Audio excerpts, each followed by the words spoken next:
Man, oh man, do we have a lot to talk about. We're only here for 4 hours. We may need to extend that just a little bit. Dabo will never stop complaining. That's low-hanging fruit of truth. I mean, Dabo is somebody just needs to give Dabo a pacifier and send him to timeout until the end of the college football season. I'm really getting sick of his whining. That's what he said.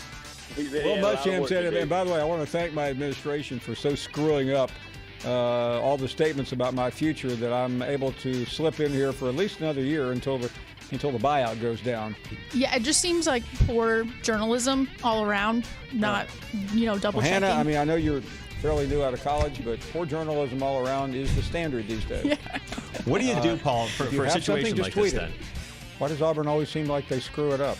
Because they love Auburn so much, they think they know what's best for Auburn. It's not over, and Saban is not out. But have we not owned the championship? Well, we're not using past tense here to keep. We're talking about present and future, not past. I think I would love for Lane to come. We're pretty good friends, and he knows the SEC, better being under Saban and, at Tennessee. And I just think he'd be a great fit. It was, my pick for him, and I was kind of hoping Rex Ryan might have had a chance too. He is a good guy. I know Rex. Rex would be really. Maybe Rex will come as a coordinator. And you go out there and you play back and forth, you play back and forth, you play back and forth. When the zeros are on the damn clock, guess what that means? Game over. 48-45. 48 points. 48 points. That's damn near half 100. I caught the man out of his arm. I said, "Mister, why am I got to eat these moon pies?" He said, "Because we're going to score so many points on you, Gamecocks, your rear end is going to go into an eclipse."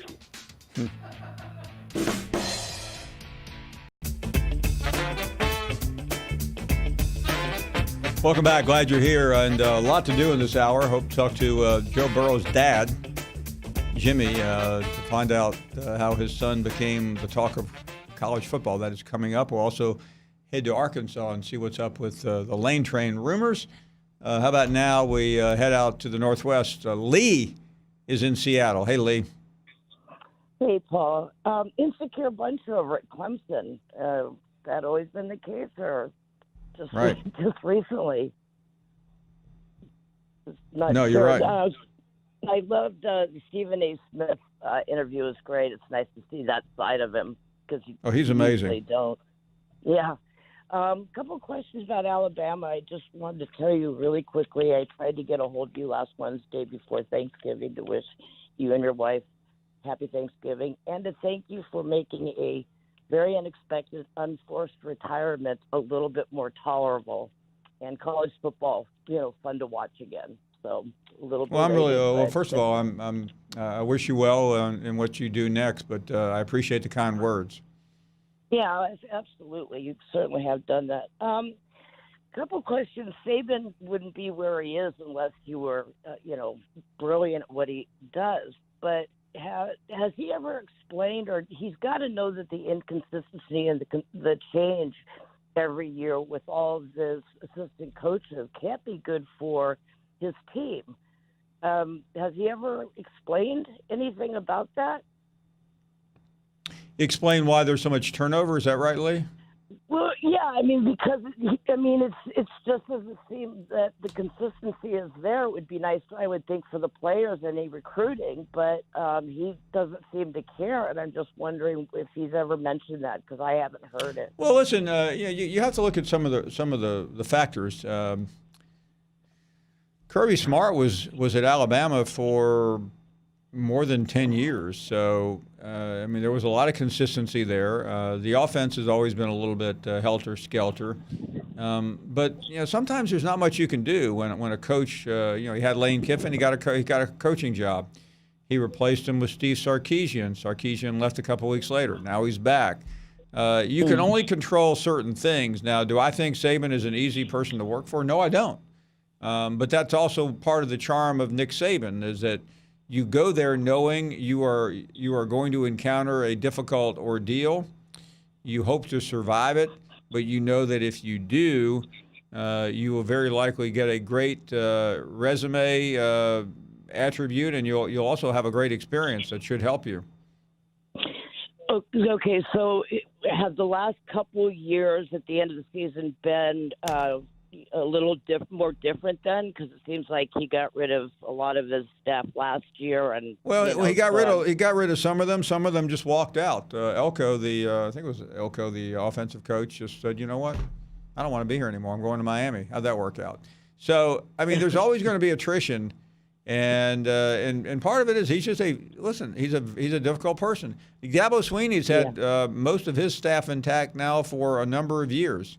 He's made a few changes, but his defensive coordinator, which may have been the most important coach he ever hired, has been there for the entire run of this. The two offensive coordinators have been there. It's a family atmosphere. Alabama it's like a pro team. You win or you get or you get lost.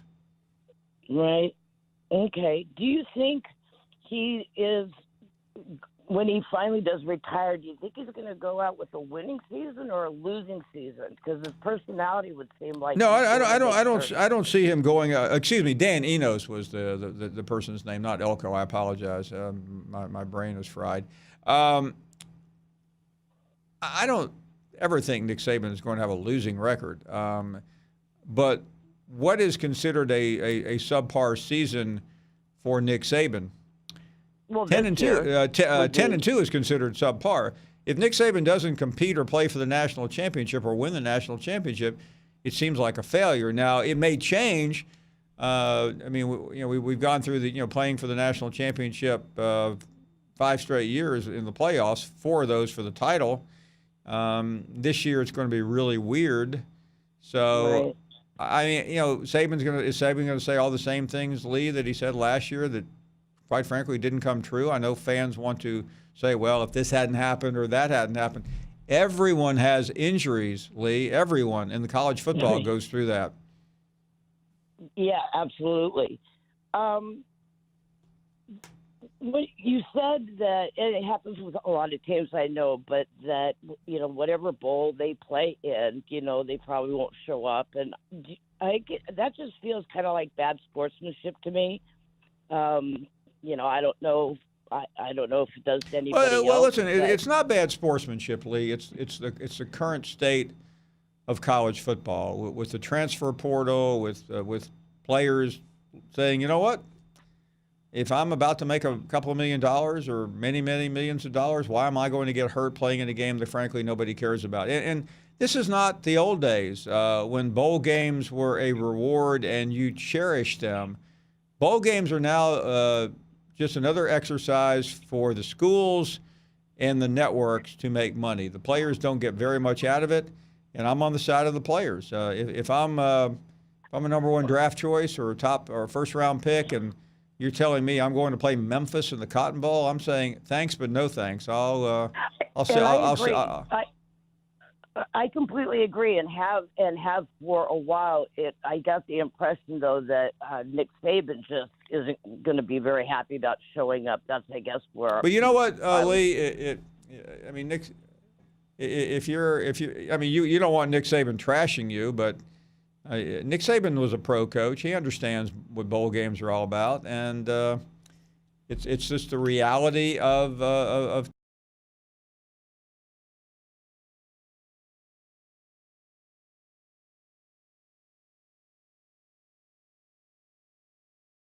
That leg still bothering me. Hey, Cap. You know what? I did not understand that, but I kind of understood the dialect. John is in Kentucky. Hey, John. Hello, Paul. How are you? I am well. Thank you. Thank you for the call. Well, thank you for taking my call. I'm a first-time caller, and I've just got a couple of things I'd like to lay out for you, and then you can give me your comments on. One is the situation with Kentucky football. I think it looks like it may have made a turn where we're going to be competitive each year. And do you think Stoops will hang on with us? And the last one is with the coach, Nick Saban. I'd love to have Nick Saban at Kentucky, and this flack that he's getting is to me, unjust, and I think he's one of the best coaches that's ever been in college football. And what's your comment on that? Thank you, sir. Well, John, thank you. Well, first of all, he's not leaving Alabama to go to Kentucky or anywhere else in college football. He's not getting any flack at all. We're having an honest, objective, at least I am, conversation about Nick Saban. And we had it today here at ESPN. And I don't know what's being said in local markets because I'm sitting here in Lower Manhattan right now on the East River with the Statue of Liberty out my window. I think it's a fair conversation, and no one's running him off. No one's being unkind. We're just talking about the reality of the situation. That's what happens when you are the greatest of all time and you don't win. People are going to converse. Tom Brady is the greatest quarterback in the NFL. He had a couple of bad games. People are wondering, is this it for Tom Brady? That's what happens when you have shows like the ones that ESPN has every morning. There's a lot of time and very few really good topics, and it just so happens for Nick Saban, he's a big topic. Listen, Chris Peterson retired yesterday. He's a great coach, one of the best coaches in college football. I did a bunch of interviews today. I don't think it ever came up. Why? Because he never won a national championship, came close. His retirement really didn't send ripples throughout college football. It's sad, and you appreciate what he's done, but he isn't Nick Saban. We will continue with more phone calls. And Corey is up next. Hey, Corey. Hey, Paul. Thanks for taking my phone call. Thank you. So I called a couple months ago and asked you, you thought that Dan Mullen would have the program at an elite level sooner than later, and you kind of said that in the next year or two that he really should. And I was wondering, given the way the Gators played this year, especially the way we finished, do you think we'll be at that elite level come next season? And do you think the expectation will be an SEC championship next year? Listen, it's always difficult to predict a championship, but I think this program is already very, very close to an elite level. When I looked at the schedule before the season, I didn't see how Florida could win 10 games. A couple of reasons why. I thought the Missouri game would be extremely difficult. I didn't realize Missouri was going to capsize. I thought there would be a couple of other really tough games, and Florida just managed the schedule very well. I thought they might lose at Kentucky. They nearly did. But Florida made all the right moves. They survived Kentucky and Miami, which turned out to be a terrible team. And they survived Felipe Franks going down. And I think Dan Mullen did one of the best coaching jobs I've ever seen.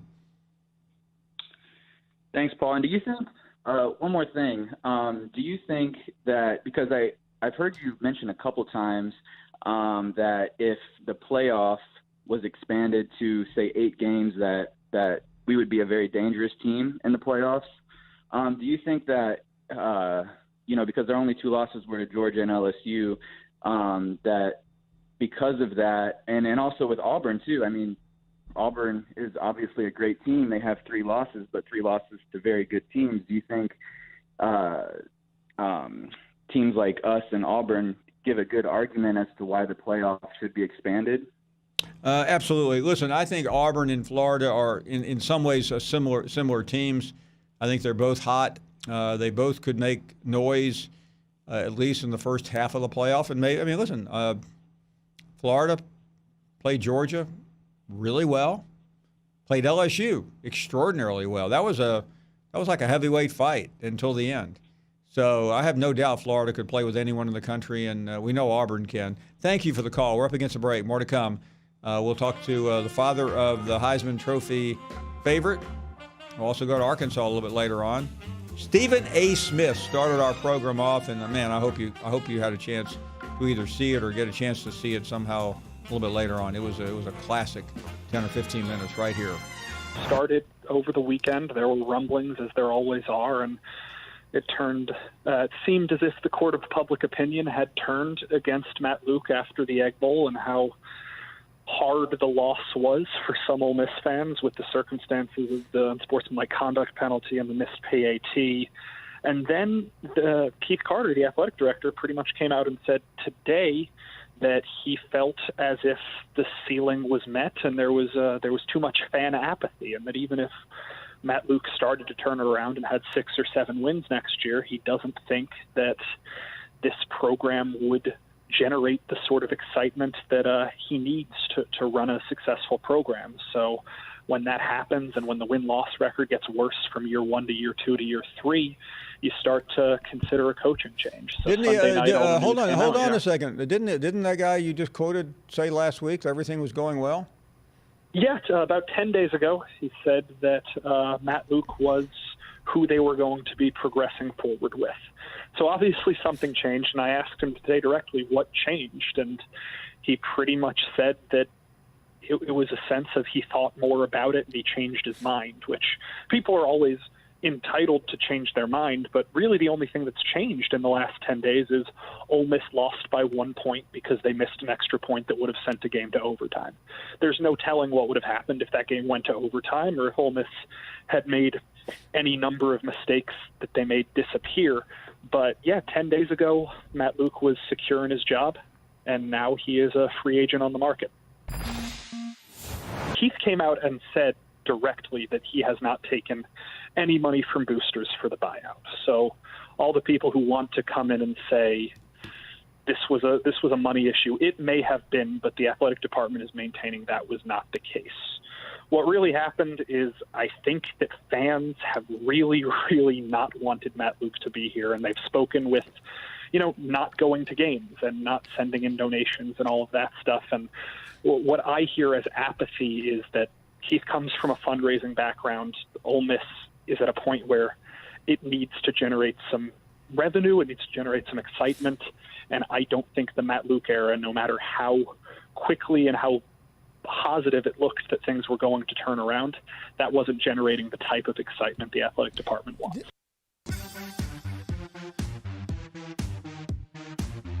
Welcome back. We are glad you're here on a Tuesday afternoon. Let's continue with Mark, who is up next in Florida. Hey, Mark. Hey, Paul. How are you doing, man?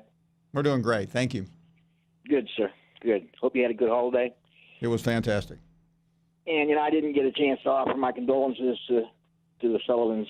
And really, the Auburn community has always been a real class act, and we're proud to have them in the league with us. But it's just a shame that, around the holidays, you have to, celebrate these sort of things and move on. Thank you for saying that.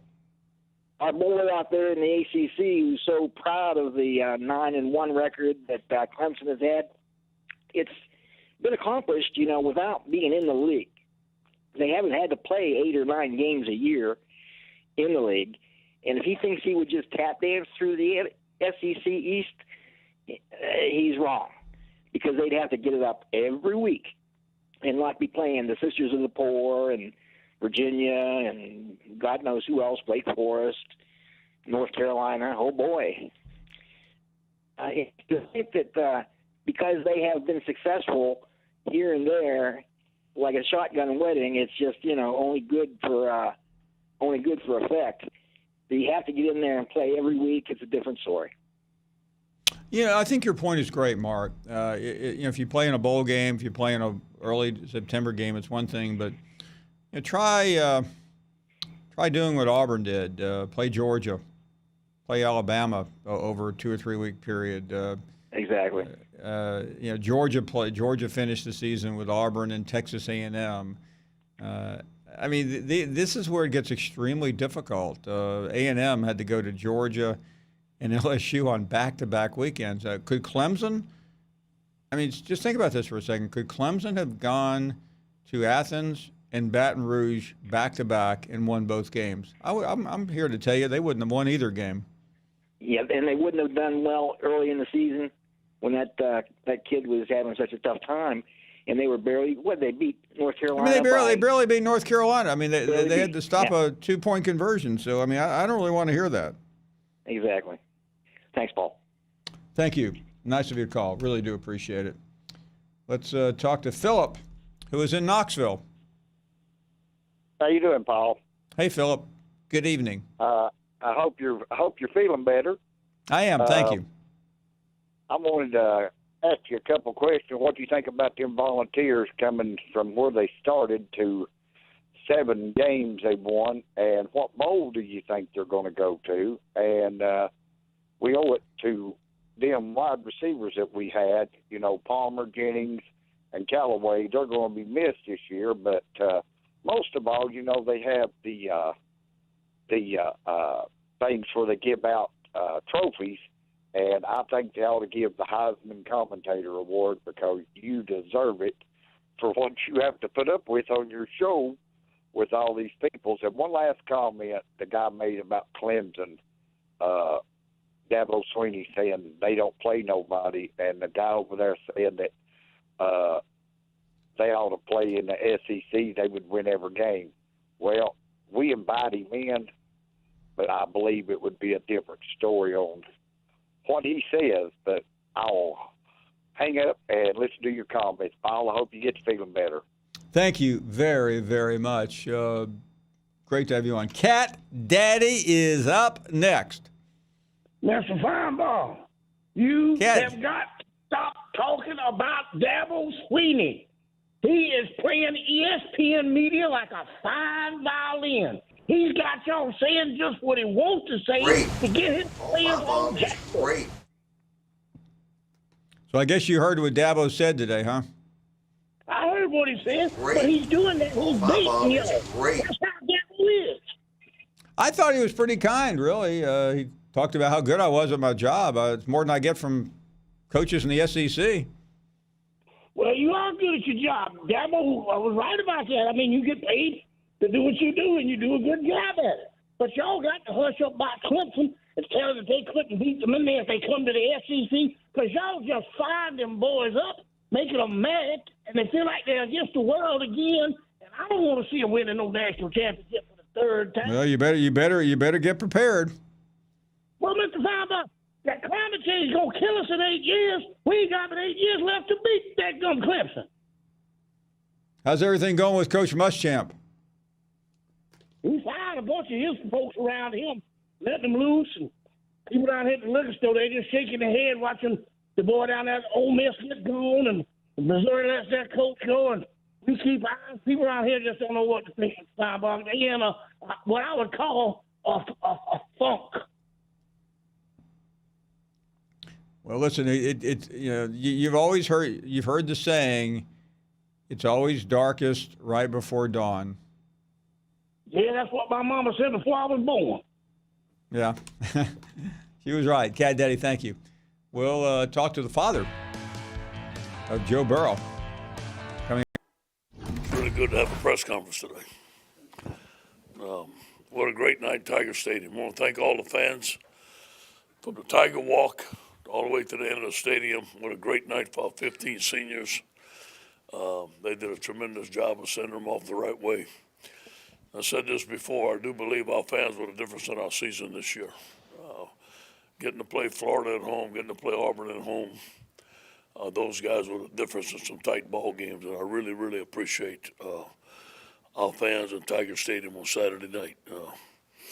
Defense had our best night, 6 sacks, 169 total yards, 2 for 13 on third down, and forced them to punt on the first 7 possessions. We wanted to start fast. I told Coach Arena this morning, I thought it was his best job all year. Our defensive coaches, our players, we're an attacking scheme. I thought our DBs contested all the routes, especially against some wide receivers that would give us a tough time next year. Very proud of our defensive staff and all our players. On offense, just got to mention these things. I usually don't, but I think it's time to mention them, give our guys credit where credit's due. LSU record for points in the season, 584. Scored 50 points, a record 6 times. 40 or more points 10 times, school record. Joe said the SEC passing record. tied for passing TDs. Joe has the it factor. He has it. You know, he walks on the field, he has it. He wants the ball in his hand, he wants to make the play. I think that's a combination of smarts, it's a combination of grits, it's a combination of being prepared and being an excellent athlete. I mean, that guy can move with his feet, and we don't even use him half as much as we can running the football. I think that all those combined, and Joe's very confident. He's very smart. He knows the offense. He calls the protections. He's smart enough he can call the plays.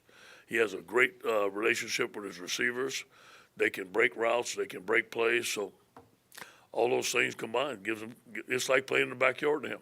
Just like when we used to play like backyard to the kids. He has confidence that he can make a play. Ed, are you confident that no matter what happens Saturday, that you are in the playoff? No, I ain't thinking about it. I'm not buying into that at all. We got to win. I don't know if we got to win to get in the playoffs or not. That's not. I'm not even talking about that. Our goal is to beat Georgia and win the SEC, and then let's see what happens. So that's not coming into play. We're not talking about that, and we're not even considering it right now.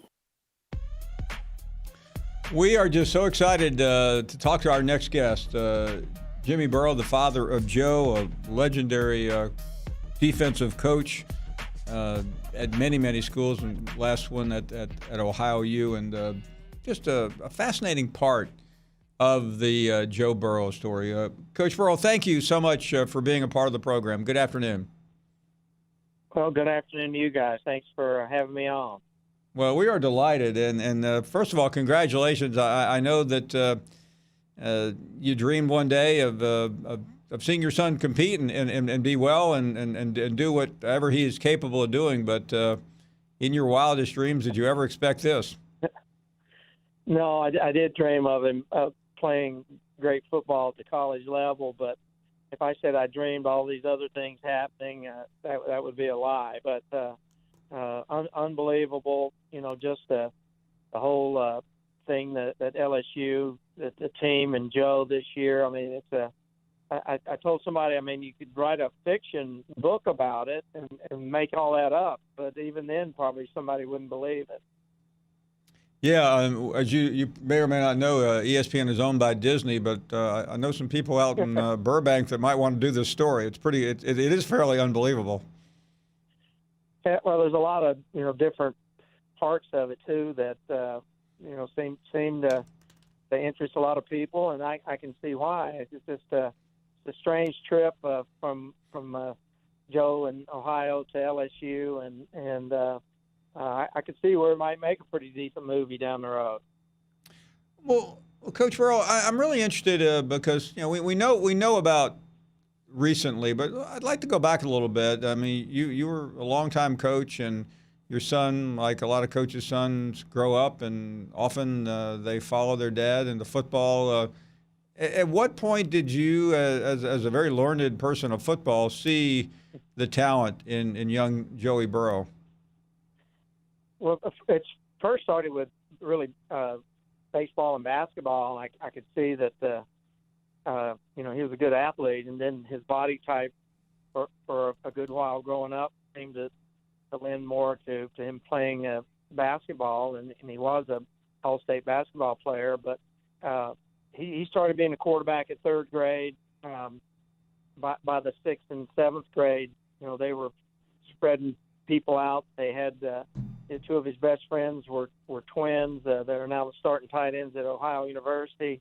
So he would throw the ball downfield, and I got to see a couple of games, and I would see the fourth, fifth, sixth grade, whatever, throwing the ball downfield. And my recollection of watching games of that age group usually was you put the biggest, fastest guy at tailback, and you hand the ball to him basically every down.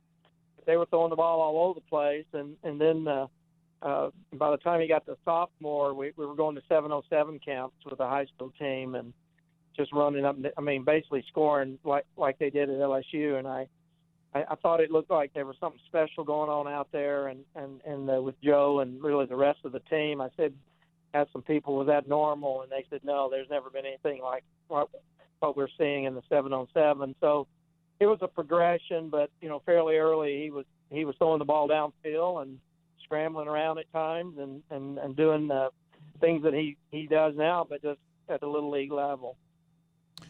What was the recruiting like, you being a coach and obviously knowing all these coaches who were recruiting him?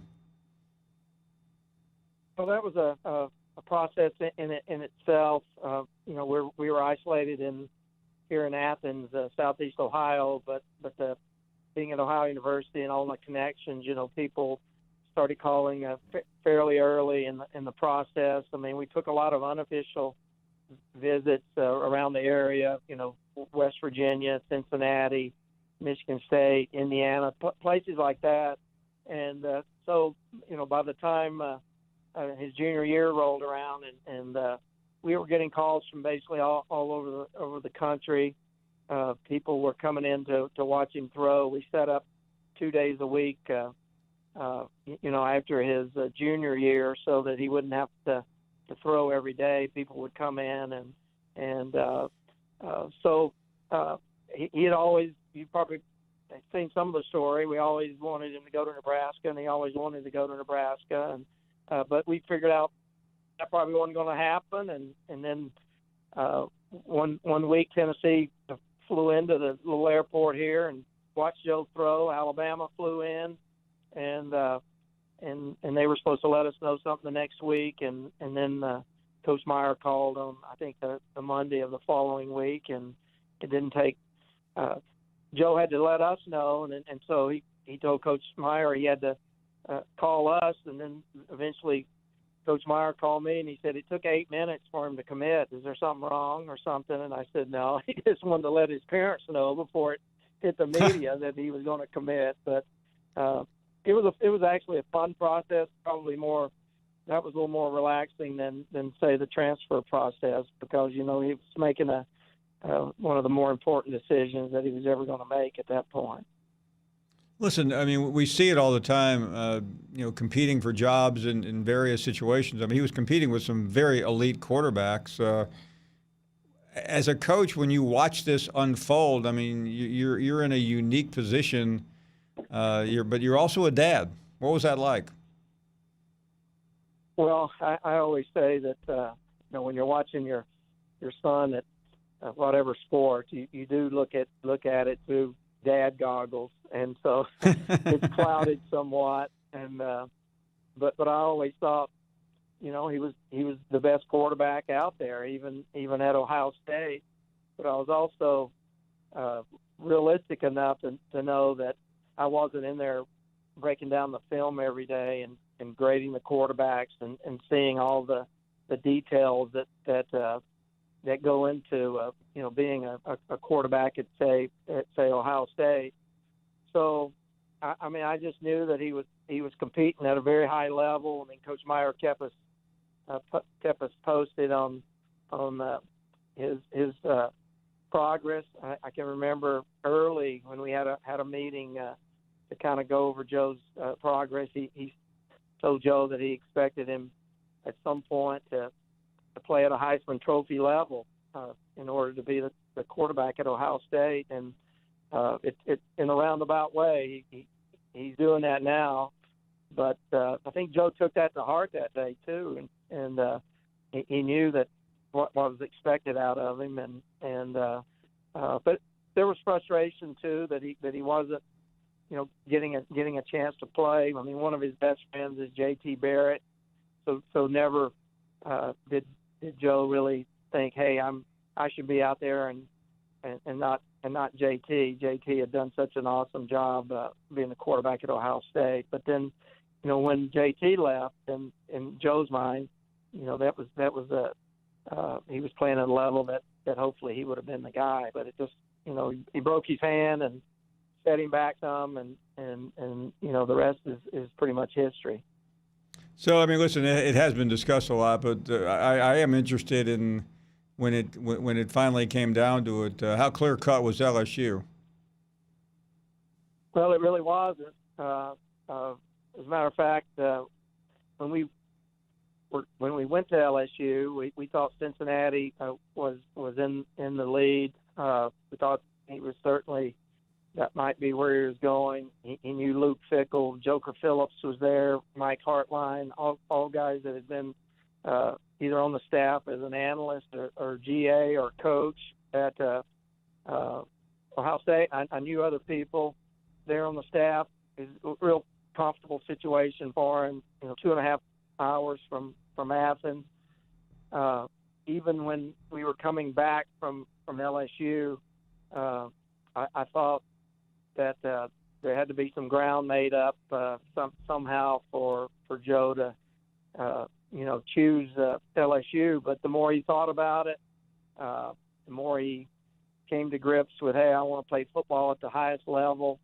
I want to have a chance to play in championship games like he is Saturday, and that was the determining factor. But it was never really clear cut to us until he told us eventually that he wanted to go to LSU. He actually, because we kept in touch quite a bit. A lot of people were pulling at him in different directions. Even other schools continued to call, and he said, "Hey, I need 48 hours or so, Dad, to really sort through this, and I don't want any calls." And I said, "Okay, well, your mom and I'll keep giving you a call, and you'll let us know." And he said, "No, that means you and Mom too. No calls from you." So I knew at that point he was struggling with it, but needed time to himself, and basically he came to that decision on his own that, hey, LSU is the best place for him. Coach, I know there have been many, many incredible moments, and there will likely be a few more in the coming days and weeks. But what was Saturday night at Tiger Stadium like when all eyes were on your son, and just one of the more poignant farewells I've ever seen to a home crowd? Yeah, I mean it's unbelievable. I'd coached in some of the biggest stadiums around, played in some of the biggest stadiums around, but to stand there with Joe as his dad and his mom there, and basically our whole family, and over 100,000 people are cheering like they were for Joe. I mean, he's just the happiest person, the most proud dad and mom that can be. I've seen pictures in the last couple of days of me, and I mean that says it all. The big smile I have on my face, and it's something that you'll remember forever. And just that whole night. I mean, we thought we'd be probably a little more even emotional than we were, but just the whole scene was shocking. I think we were probably still in shock, so we didn't shed a lot of tears, but it was a great night. Well, there are many more to come. Coach, congratulations to you and your entire family. We got a chance to spend some time with Joe at the media days, and I mean, we were just blown away by everything about him, and can't wait to hopefully see you this weekend and as LSU continues its run. All the best, Coach. Thank you very, very much for coming on. And thanks for having me on, guys. Have a good night. You bet. Coach Jimmy Burrow, the dad of Joe, a pretty outstanding player and coach in his own right, and what a proud dad seeing and enjoying his son's success. We will take a break. More of your phone calls. I don't want to go into a game thinking, not every drive is going to end in a score. I think we get disappointed if we don't score. So I think going into this game, we're going to keep our same mentality. We're going to attack. We're going to go fast. We're going to throw the ball down the field, but also understanding that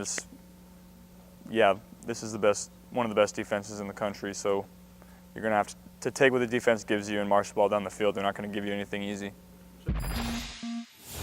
I don't know about that. We obviously lost to Florida the week before, and we desperately needed a win. So I think we were kind of digging our heels in the ground in that game. I think during the season it's hard to reflect on whether it's I think it's hard to pick a point. This was when we decided we were going to be back. I think it was the culmination of everything last year that happened, the games we lost and the games we won, and then the hard work this offseason that we've put in. Honestly, I haven't really thought about it. I'm sure, just like everyone, Coach O thinks about it probably, just like I think about beating teams that didn't recruit me or counted me out. But, we're 12-0. We're sitting on top of the world right now, and, we're going to try to go 13-0 this week. I think it's hard to – I think if you get too caught up in that, you risk, sitting on your laurels and losing a game. So I think we're just ready to get to Saturday. Yeah, Texas A&M's not a bad team at all. They took Clemson 4 quarters, took Georgia and Alabama and Auburn 4 quarters.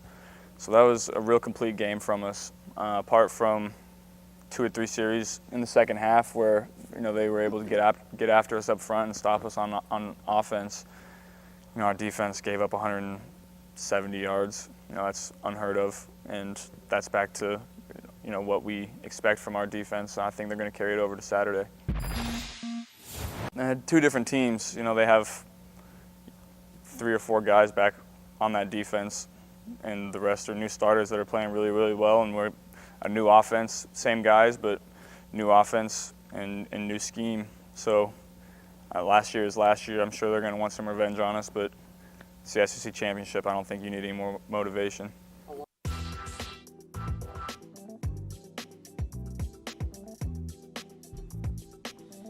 We are back, and we're live in New York on this Tuesday night. Jeff is up next in Columbus, Ohio.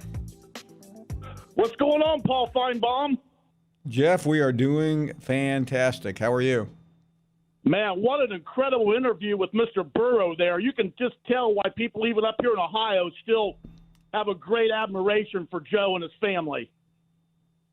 No doubt. Really thought that was great. Yeah, class act. You can just tell the whole family seems like a class act, and no wonder he handles everything with the maturity he has. Hey, Paul, I got to give you credit, man. That Antoine guy up in Michigan, I think they got the body bag out, the crime scene tape, and the spray paint. You just beat that guy down to a pulp. I don't know how you deal with those Michigan fans, Jeff.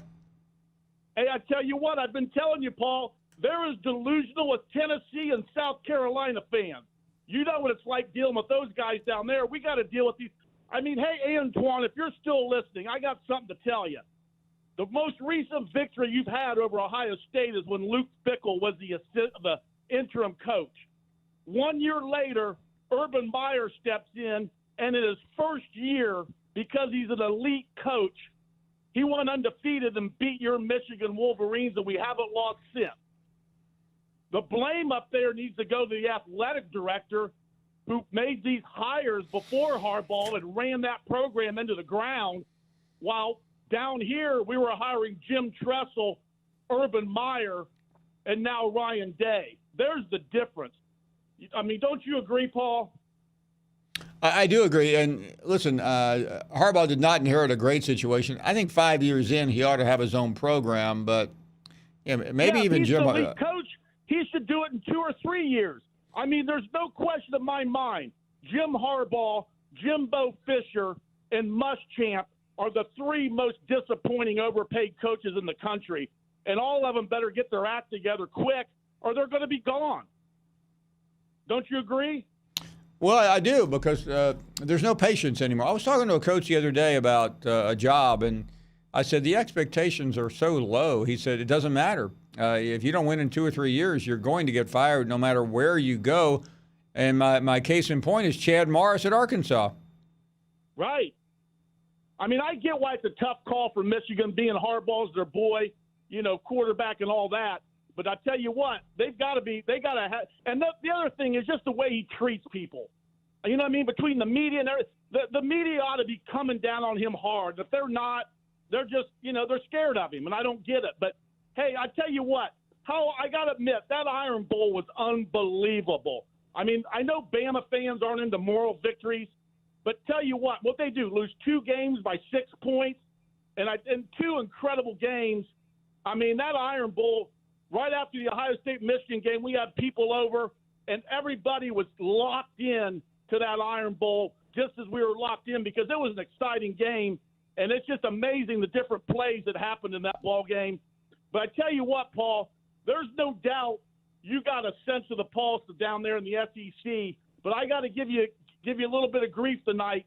You had two big misses this year, and you know what they are. Michigan to the college football playoff, and Urban Meyer would be a stiff on Fox pregame show. What do you think now, those two predictions? Well, let me say this. I mean, listen, you make predictions and you're right or wrong. I am amazed how good Urban Meyer has been. I've only seen him a couple of times because I'm on the air at the same time, but I've watched the Friday night show and I've seen a clip of a couple of other shows.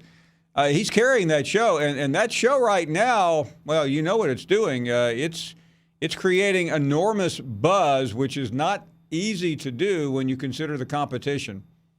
No doubt about it. And like I told you a few weeks ago, I think what people like is it's all football talk. You know what I mean?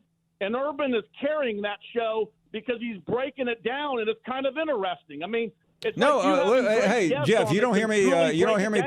You don't hear me pass out compliments very often, but I do speak the truth, and I think Urban Meyer is phenomenal on that show.